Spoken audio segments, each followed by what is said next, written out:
So the topic today is mother power. So it's thanks for the fist pump.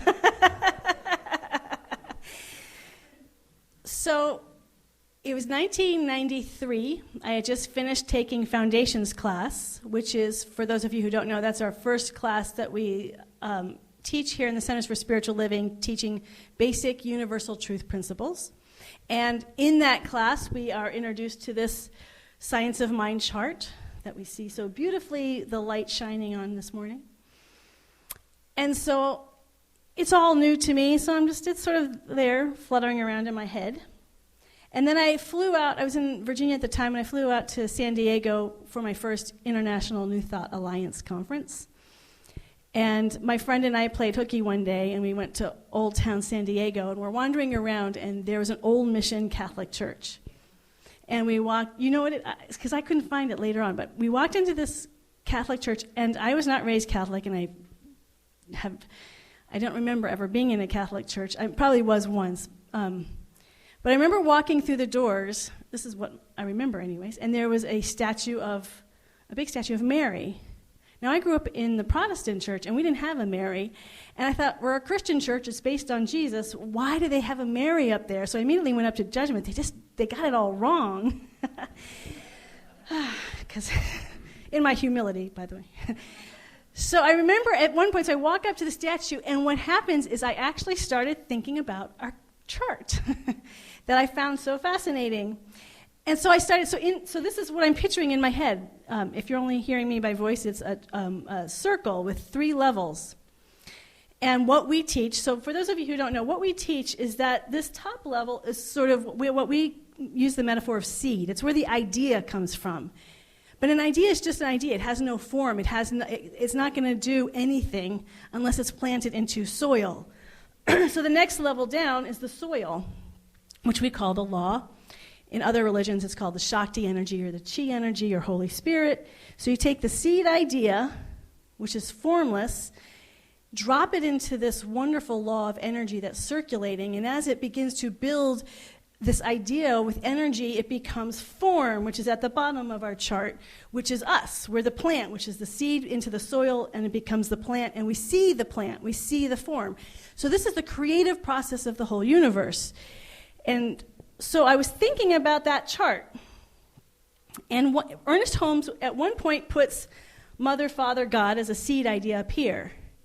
But in a lot of the textbooks, he puts the feminine principle, this is very important, in the middle as the law.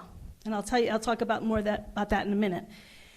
But as I'm thinking, I'm looking at the statue of Mary, because I had started off with judgment, but then I'm thinking, well, I am a woman. I am in form, so there must be a divine idea that is woman, because I am made in the image and likeness of God, and I am not a man. And just that awareness that this was a first cause idea, the statue came alive, however that happens, energetically. The energy moved towards me. I became one with the mother, and it was just a wonderful and delightful experience. A feeling oneness with the mother, and then I turned into like a little girl, a little child, and I'm running around oh, there's a confessional, I see those in movies, and I went into the confessional, and my friend's like, Harriet, I think you're offending people. I'm like, oh, I'm sorry, and I'm running around, and then she just took me out of the church, and then the energy left, and then I was just back to me again. So it was wonderful that the becoming one with the Divine Mother just made me freer and more silly and more playful.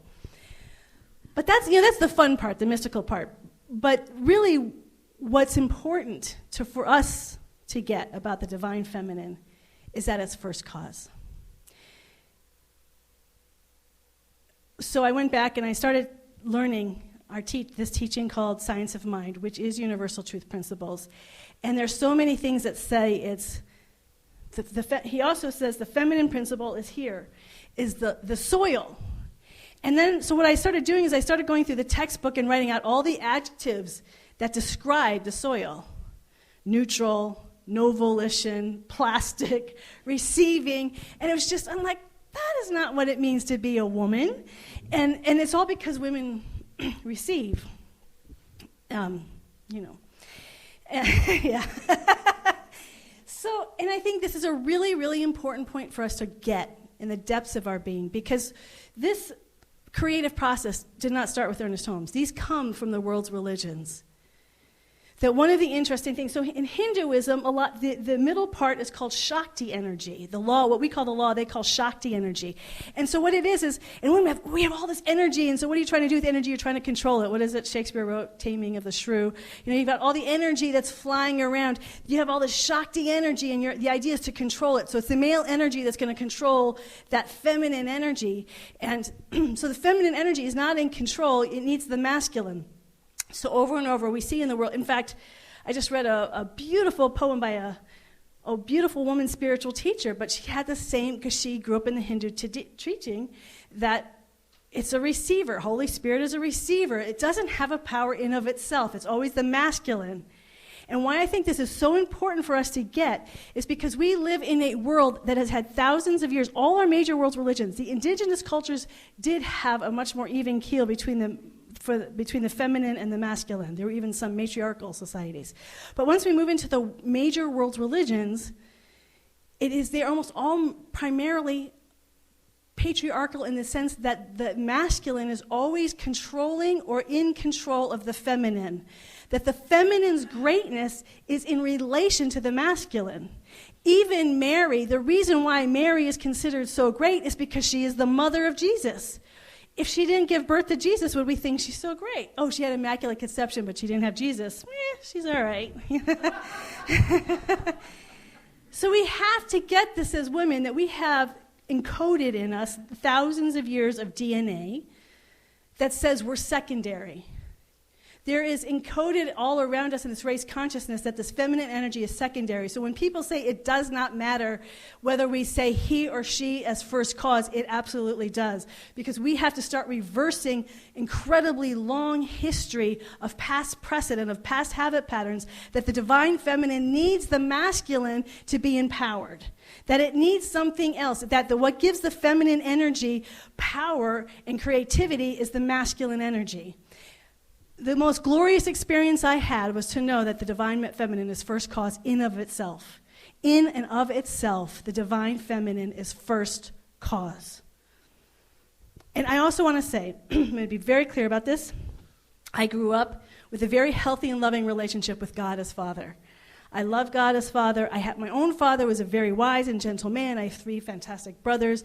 I've always drawn in wonderful men in my life, I think, just because I have that. So none of this is about being against masculine energy. I love masculine energy. I celebrate it. I want it to continue to thrive and be magnificent. This is not being about against. It is about raising up the feminine and understanding who we are as power. Why is the feminine energy so important? I think today more than ever, relationship. We're losing relationships. We're losing relationships because of technology. Technology, interestingly, was the field for so many years. It is no longer, it is shifting, but for many years it was developed by masculine energy. It was created to make life simpler, where you don't have to feel so much and have so much complexity. Technology doesn't allow for nuance. You're texting someone. There's no nuance there. What are women so good at? Nuance. We're not black and white thinkers. We love the subtlety and the complexity of relationship, the little minutia. Someone makes a little minutia facial expression. I'll say, Jack, did you see that? See what? I mean, what David, who does a lot of work with male and female energy, he said, men tend to be Helen Kellers of emotion. They just don't see it. They're like, she said, you have to and then, oh yeah, okay, you're feeling something now. We're missing relationship in our world. We can get the best spiritual leaders giving incredible talks. We can have online education, but we cannot have relationship unless we are in the flesh and blood with people and actually experiencing it in form. Julian's class is going to Washington, D.C. next year as a middle school. When we were getting the training from, hello, You get the phone? When we got the training, one of the things they were saying is talking about media, having phones while the students are traveling. And one of the teachers said in previous trips, they make a rule, Valley Montessori schools, that you have to put all the phones, give them to the teachers or leave them at home. You're not, for the whole week, you're not allowed to have your phone. And the bus driver at one point, they were on the bus, they're doing all this traveling, and the teacher said, oh, are they being too loud? Because they were singing and talking. And the leader on the bus said, it is so refreshing. All the trips that I do are dead silent because every kid is on their phone. They're even texting each other on the bus. They're not having conversations, and that's the norm. She said, to be in a bus of people singing and talking and chattering was such a delight again, to feel the energy of communication. And we're beginning to see the impact of people who cannot communicate, who cannot talk, who cannot relate to one another. We're seeing it in teenagers. That's why they had this documentaries, because we're beginning to see the impact of what it's doing to teenagers and college students who have been on technology now for 6 years, that they're missing something very deep within ourselves. The divine feminine energy is needed. The other way I see that it's needed, and has been needed for a long time, and I think is needed, is increasing, is films. One of my great issues has been how the future has been depicted in most films. I actually wrote a blog on it once called Dear Leo, and it's to Leonardo DiCaprio, because he's big on environmental issues, but he's also big in the film industry. And I pointed out that since the 50s, most of the movies, I'm not going to say all the movies, most of the movies of our future have always been of a decimated Earth. The Earth is blown up, there's no vegetation. It's certainly not more beautiful. It's never better. It's always terrible. And what is Earth? Mother Nature. The divine feminine is being ransacked in every film. It's filmed with intense emotion, with music, with action. We're totally involved, and we've been telling these stories to ourselves year after year after year for decades, and then we wonder why we're having environmental challenges. I don't think the environmental challenges came out of nowhere. I think we've been telling our stories that for decades now that our environment's going to be decimated, so we're making that happen. It's the creative process, and that creative process is using images, sound, and emotion to create that reality. What bothers me is when I was a little girl, and I was very feminine, even though I had 3 older brothers, I was still very feminine at that point. And we went to see Star Wars. I was in elementary school, and I just remember my one brother, because he loved it so much. He was in 7th grade. And we went to see Star Wars when it very first came out, and I hated it. And he loved it. And he went and saw it 3 times, and I couldn't for the life of me figure out why anyone would want a future like that. First of all, it was black and white. I didn't think in black and white. That did not appeal to me. There was no beauty. I didn't like Princess Leia. I didn't think she was kind. I didn't think she was soft. I didn't think she showed any sense of depth or wisdom. I thought she was just mean. And I'm like, that doesn't appeal to me. There was nothing feminine in that entire movie. There was no beauty, there was no harmony, there was nothing. And so I just walked out of there, and what bothers me terribly is all these years later, I see science fiction films and I like them. It's become my norm because it's become our culture's norm. We have science fiction, one science fiction movie, superhero movie, science fiction movie, over and over, and everybody likes them, where before it was just a few. Now it's our norm. Our future is flying in spaceships. What are we worried about? Some big alien coming and attacking our planet, or there's some bombs, or it's all the same story, just now intergalactic and interdimensional. And the feminine, we're so excited. There's a moment in the movie where a woman sheds a tear. There's no complexity. There's no emotional complexity. There's no emotional nuance. It's usually very still. It's very rarely beautiful. And it's never a future that I want to live in. I watch these movies, and I'm like, they're fun and they're action-oriented, but I don't want to live in this future as a woman. But I think I'm getting less and less attuned to that because it's numbing me out. I'm getting so used to this reality that we're being shown over and over. It's interesting, I just read an interview with Charlize Theron, and she's coming out in a movie, and I don't know anything about the movie, I just happened to read the interview where she's coming out in a movie this summer called Atomic Blonde. And I think what stuck with me from the interview was she was so proud because in the movie she kicks derriere. And because she broke a tooth in the filming of it, broke a couple bones.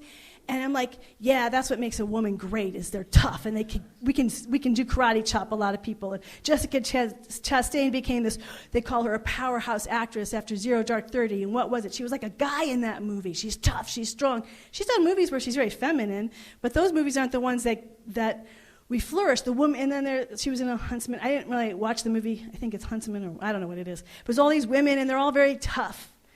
And maybe once in a while they show a bit of emotion. It's like that's the big climax, if they show a bit of emotion. And I'm like, what is wrong with our culture? That the divine feminine, as much as people are talking like it's everywhere, I'm seeing it less and less. The divine power, what we have to know is the divine feminine, being gentle and being tender, is incredibly powerful. And it's a power that we do not create. It is not a power of kicking butt. It is a power that comes from first cause. First cause is beyond anything we could ever humanly conceive. We cannot define what it is to be feminine. After I had that experience, I started reading a lot of books about the feminine face of God, and I did a feminine workshop circle, and none of them hit it for me, because we're trying to grasp. Anytime we have an experience of the divine, it's beyond what we can grasp. It's beyond anything that I can put in a paragraph. This is what it means to be feminine. And it always felt limited, because what we have to get is it is limited. Anything that we try to put a box around is limited. But we start to know that there is a feminine principle, there is a feminine power that we cannot contain with a box or a concept or an idea, but it is living spirit, and it is alive and moving through us. We do not make it happen. Just by pure accident, Jack started watching a movie last night, and I wasn't going to watch it, and I kept wandering through the living room. No, I'm not watching it. No. And by the end, I sat down and watched it, and it was a movie, Walk the Line, about Johnny Cash and June Carter. And I'm like, now she's a woman. She was strong, she was funny, she was witty, and when he's at his depths, she's nurturing him back. She's got that soft, tender, loving, nurturing, and she was everything. The divine feminine, when I'm saying soft and being beautiful, I am not saying being weak. We can be witty, we can be strong, we can be powerful in our tenderness, in what we know till we know that is true. We stand in that, and we are needed in this world. Every woman in this room, you are needed. Your light is needed. There is something that we radiate, made in the image and like of the feminine, that you can't mimic. You can't make it happen. That there's a gift that the masculine energy brings, that divine idea brings, but there's something that divine feminine, and yes, we all have the divine feminine in us. But as even I've been thinking about, yes, we have all of the feminine. Jack has a lot of feminine qualities. I have a lot of masculine qualities. But at the same time, there's no question that he's a male and I'm a female, and I can't figure out why. I can't articulate what it is. But I want to say, women specifically, even if you have a lot of masculine energy in it, you're still a woman. You are made in the image and likeness of the Divine Mother, and that means something. We are first cause. Our power does not come from being in relationship to anybody else. Men know that their power comes from themselves. They might feel like they get a reward. The history there is you get the trophy wife, or you get rewarded for your power, but the power comes from them. What we as women need to do is know that we are that place of power. So one of our greatest blocks, women, is this belief that we're not enough. Now, everybody has it. Men have it too. I'm not saying we don't, but I think it does not help that not only do we feel that we're not enough, but the God that we have been grown up with, first cause, all-powerful, has been primarily masculine. So even in our whole construct of how the planet and the universe works, we are secondary. We have been taught that. Even if we weren't taught that, it's in the race-conscious, collective unconscious that surrounds us. It's in our DNA. So that sort of typifies. And what really made me aware of this was actually a male spiritual teacher. And he said, well, the problem with women spiritual teachers, or why women do not step up more and more in leadership, and not just spiritually in general, is because women are so obsessed with all their imperfections. Women are constantly processing what's wrong with them in the areas that they need to fix. The amount of times I've heard women say, well, I've got to do this healing work before I can have a relationship. I've got to do this healing work before I can go step out and give my gifts to the world. I got to do this. We're always processing our not enoughness. And what he was pointing out is that men know they're imperfect, but they don't care. They just go out and do stuff anyway. They don't take, I'm not good enough, so therefore I'm not going to do something. Yeah, I'm not good enough, but I'm going to do it anyway. And ultimately, we want to learn from each other. Sometimes we like men to do a little bit more inner work. But women, I think we do too much sometimes. We believe that in order to shine the divine feminine light, that we're supposed to be perfect, or we're supposed to be as perfect as we possibly can, and because we know that we have power and control now, we're just going to keep using that power and control to fix ourselves and before I can be able to just be me. You are made in the image and likeness of God. You don't have to fix yourself. You don't have to make yourself perfect. The divine shines through all of us, regardless of our imperfections. Every human being, masculine and feminine, male and female, it is always already there. We cannot ever limit the divine feminine in us, ever. No matter how much we want to, it is there fully, wholly, and completely. Our job is to recognize it, and that is the purpose of today's talk.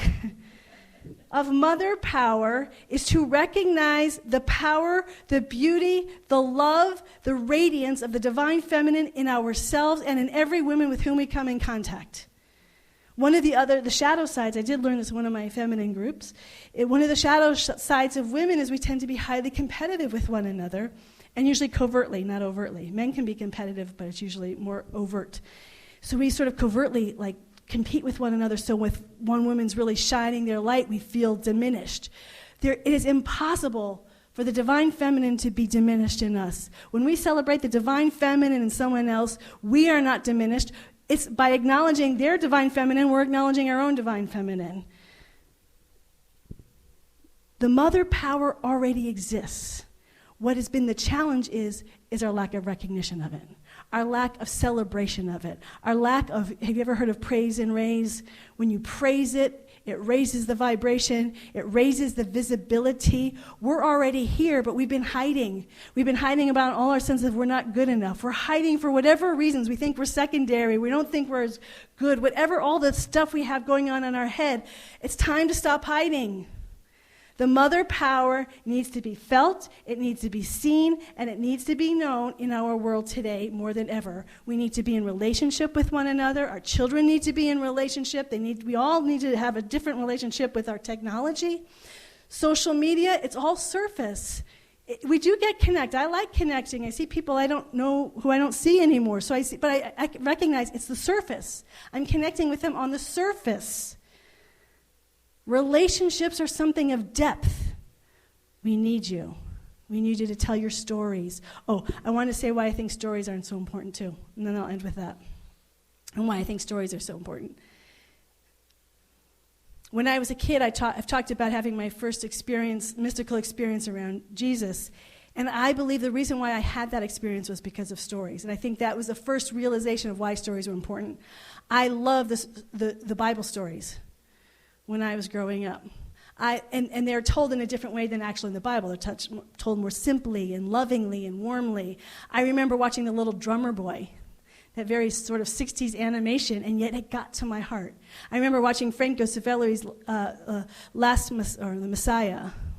I don't remember what it is. Jesus of Nazareth. That's what it's called, Jesus of Nazareth. And if we looked at it as adults, we'd say it's corny, but it had this it captivated me. And so all those stories made Jesus something that was real and living to me, not just a concept, not a theory, not a theology, not a principle. It was alive. In indigenous cultures, this was essential to their part of their culture, was they would sit around fires and tell stories, and those stories were not just entertainment. They were not just distractions from life. Those stories were essential to the very fabric of their culture. In fact, it was part of their spiritual culture. The shamans would be part of that process of telling these stories of the divine being and how it interacted with earth. And Judaism, the Bible, they were a tribe. And we see that in their stories. We can see it most clearly because most of us know the Bible, but that's what all indigenous cultures were doing. So I see that possibility in our storytelling. What if we took our storytelling away from the idea that it's just entertainment or just telling the same stories and start telling something that has no past precedent, using the idea that in creativity there's no past precedent. The Divine Mother has no past precedent. So we just allow her to show up as never before in the stories that we tell. We allow ourselves to tell stories that have meaning, that are significant, that affect our culture, that we allow ourselves to speak our truth. I don't know about you. I know in my family, and I know everyone's different, I know the stories of my father's side of the family so much more than on my mother's side of the family. She just didn't talk about the stories as much. I knew some of them, but somehow, and I will say I did grow up in a very, probably more masculine biased side, so maybe you have had different experiences, but we have to believe in ourselves. There was a TV show on, and some of you heard me talk about it. It was called Big Little Lies. It was an HBO series. And I wasn't going to watch it. It's just I'm someone who advertising works reverse on me, so the more they push it, the more I don't want to watch it. But I just happened to fly through. I caught it in the middle of an episode, and I loved it. And I ended up watching, it's like 6 or 7 episodes, so I watched the whole thing. It's written by women. It's directed by women. Nicole Kidman and Reese Witherspoon decided they wanted to do it. It was acted. The main characters were women. It was acted. And as I was talking with other women who saw it, well, what is it that you liked about it? I don't know. The music was great. It was really great acting. It was really good, and it was just, there wasn't anything you could put on it, but it was so feminine. It like fed something in me that there were stories and the nuances. The women had complexity. They didn't just cry once at the very end for this big emotional dramatic. It was constant. The emotional interior world of these women were a main part of the story. And what made me sad was that was such a unique experience for me. That I'm like, oh, a story written by women, directed by women, acted by women, felt by women. It was so enriching. That's what we need to be doing more. And it happened because 2 women said, we're going to tell our stories. We don't want to tell other people's story. We're telling our stories. Women power, mother power. The divine mother is the infinite power. She is the power of our life now. She's the power of your life now. And the men, I invite you all to recognize the feminine in your world, whatever that looks like. All our mothers are in. Oh, I read this funny little Freudian joke today on Facebook. Freud saying, a Freudian slip is when we mean to say one thing, but we say your mother. I mean, another. Our mothers get blamed for so much. We know they're imperfect, but they are brilliant if we look at what's real about who they are and the love that they are. The divine mother we can find in every woman if we choose to look and to seek for it, and most especially starting with ourselves.